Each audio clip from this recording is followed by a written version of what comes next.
The world of industry is changing.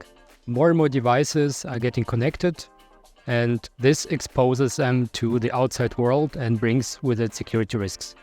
And therefore, government bodies are reacting by introducing rules and regulations that are mandatory for the companies. For example, Cyber Resilience Act that makes it mandatory for all component producers to inform about vulnerabilities and to provide security patches to their customers.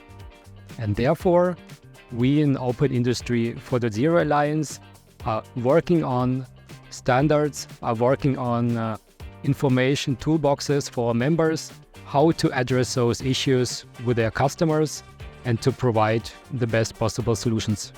So, in our point of view, the changes Vitaly has described is a big driver for remote device management.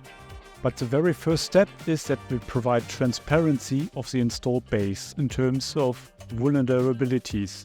And for this we need software bill of materials in an interoperable way, that an operator sees the installed base from every vendor.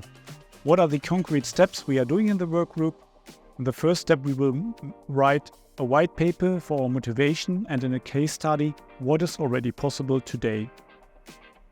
We approve everything in a demonstrator which we'll show on the upcoming SPS fair in Nuremberg in November. And the second step, we are working on white paper and guideline for device inventory, device configuration and firmware update in an interoperable way.